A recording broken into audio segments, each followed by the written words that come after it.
Bismillahirrahmanirrahim. Assalamualaikum warahmatullahi wabarakatuh. Bismillah hamdan wa syukran lillah la wala wala quwwata illa billah. Sahabat sejati yang Allah muliakan, teriring doa dan salam semoga hingga kesempatan hari ini kita senantiasa dalam lindungan dan rahmat Allah Subhanahu wa taala, dalam keadaan sehat walafiat dan tidak kurang satu apa. Amin amin ya rabbal alamin. Saya kembali teringat dengan beberapa pertanyaan yang diajukan oleh salah seorang teman yang jauh di sana. Ketika itu waktunya mungkin sekitar saat ini sekitar jam 10 atau jam 11 malam. Beliau mengirimi saya WA dan mengajukan beberapa pertanyaan. Pertanyaannya yang pertama adalah, apakah sabar itu ada batasnya? Saya tidak langsung menjawab pertanyaan beliau. Kemudian saya mengutip apa yang sering saya dengar dari pengajian atau dari ustadz-ustadz yang ceramah, bahwa sabar itu tidak ada batasnya. Sabar itu tidak bertepi, dan kalau masih ada batasnya artinya belum sabar. Tapi ternyata jawaban saya tidak cukup memuaskan bagi teman tersebut, dan beliau mengatakan, saya sudah tahu dalilnya, saya sudah hafal, saya sering dengar ungkapan-ungkapan seperti itu. Tapi apakah saya harus terus bersabar dengan kondisi yang saat ini saya alami? Beliau meneruskan pertanyaannya. Kemarin kata beliau, saya kehilangan uang yang sangat saya butuhkan ketika itu, dan saya bisa sabar bang, kata dia. Kemudian beberapa waktu kemudian motor saya pun hilang, saya masih bisa sabar bang. Dan sekarang hanya selang beberapa waktu saya mengalami problem yang sangat besar dengan mertua saya. Apakah saya bisa terus bersabar seperti ini bang?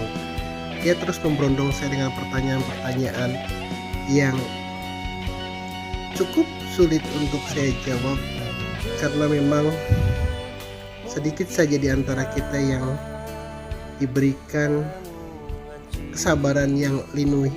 Umumnya kita memang sudah hafal dalilnya, sudah paham dan sering mendengar ungkapan-ungkapan bahwa sabar itu tidak ada batasnya. Tapi pada realitasnya kadang kita masih mempertanyakan, benarkah sabar itu ada batasnya? Lagi saya tidak bisa menjawab pertanyaan itu seketika. Ada jeda beberapa waktu, saya renungkan pertanyaan beliau. Terngiang, apakah benar sabar itu ada batasnya? Kemudian saya menjawab dengan sebuah analogi. Begini bang, misalkan kita seorang mahasiswa. Seorang mahasiswa itu tentu memiliki mata kuliah yang harus dipelajari dan kemudian akan diujikan. Mereka yang belajar dan kemudian lulus ujiannya, maka mereka akan diwisuda dan menjadi sarjana. Kalau mata kuliah tersebut ada 5 mata kuliah, maka kelima-limanya harus memenuhi syarat kelulusan. Nilainya harus memenuhi syarat kelulusan. Misalkan bahasa Inggrisnya A, bahasa Indonesianya A, matematikanya A, kemudian akuntansinya A, dan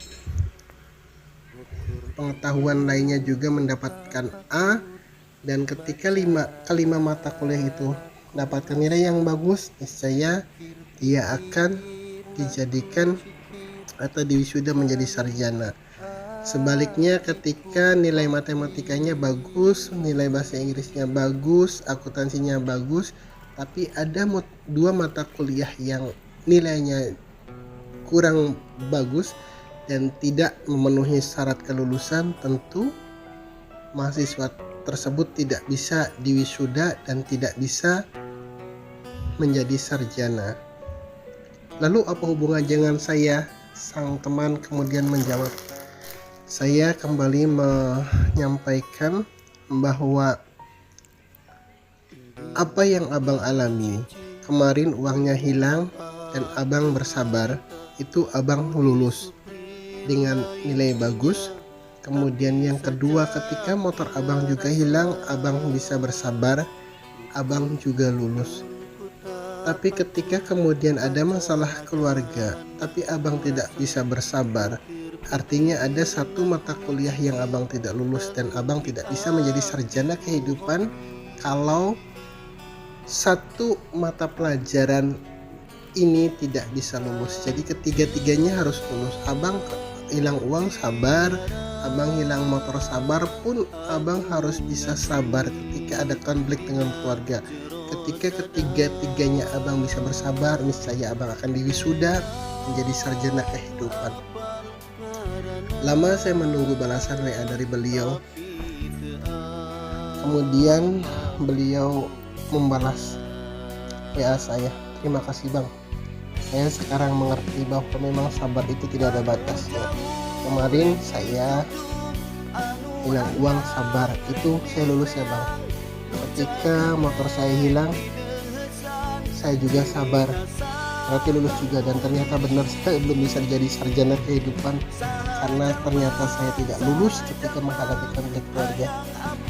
Baik bang, terima kasih atas nasihatnya, bahwa saya harus terus belajar bersabar agar kemudian bisa menjadi sarjana kehidupan ya bang.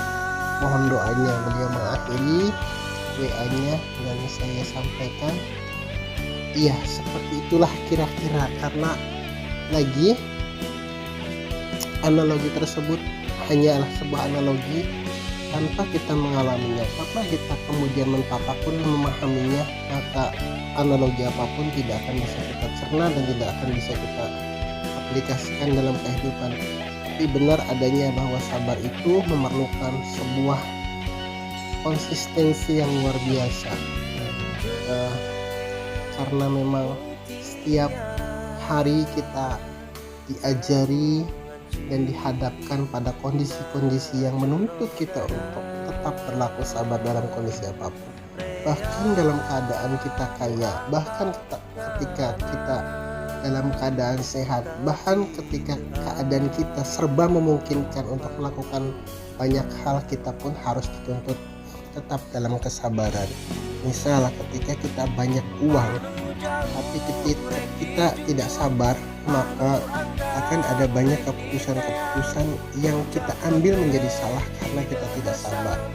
Contoh, beberapa waktu kemarin ada miliarder yang dadakan, yang tiba-tiba kaya, tapi kemudian mereka tidak sabar dengan uang yang diterimanya, akhirnya uang itu dihambur-hamburkan, dan sekarang hanya beberapa waktu selang dari kekayaan itu mereka kembali pada realitas bahwa mereka harus menjalani kehidupan dengan kembali kepada asalnya. Pun ketika kita dalam keadaan sehat, kita pun harus bersabar, harus mampu menahan diri untuk tidak memakan sembarangan, tidak makan sembarangan, kemudian tidak memporsir kesehatan kita dengan pekerjaan yang overdosis atau lainnya. Kita pun harus bersabar ketika kita mampu melakukan, misalnya membalas perlakuan orang lain yang tidak mengenakan pada kita. Kita harus tetap dituntut untuk bersabar agar kita bisa menahan diri. Jadi kesabaran itu berlaku di dua sisi, baik dalam kelapangan pun dalam kesempitan. Dua-duanya kita harus tetap menggunakan kesabaran itu, mengaplikasikan kesabaran itu, karena dengan itulah nilai sabar menjadi bermakna bagi kita. Kalau kita hanya sabar dalam kesempitan tapi tidak sabar dalam kelapangan, maka kita tidak akan menemukan makna sabar yang sebenarnya. Pun sebaliknya, ketika kita sabar dalam kelapangan tapi kita tidak sabar dalam kesempitan, lagi bahwa nilai sabar kita belum lagi paripurna. Semoga kita diberikan pemahaman dan kemampuan untuk tetap bersabar dalam segala keadaan, Dan kunci sabar itu terletak pada kepasrahan kita kepada Allah Subhanahu wa Ta'ala. Tanpa itu, sabar hanyalah sebuah semboyan yang tidak akan pernah kita rasakan kemaslahatannya. Jadi, sekali lagi bahwa kunci kesabaran adalah bagaimana kemudian kita memasrahkan segala urusan kita, memasrahkan segala hidup dan penghidupan kita kepada Allah dengan cara yang benar, dengan porsi yang benar, dengan sebenar-benarnya kepasrahan. Insya Allah dengan itu maka kita akan menemukan bahwa sabar itu memang indah. Billahi taufiq wal hidayah. Wassalamualaikum warahmatullahi wabarakatuh.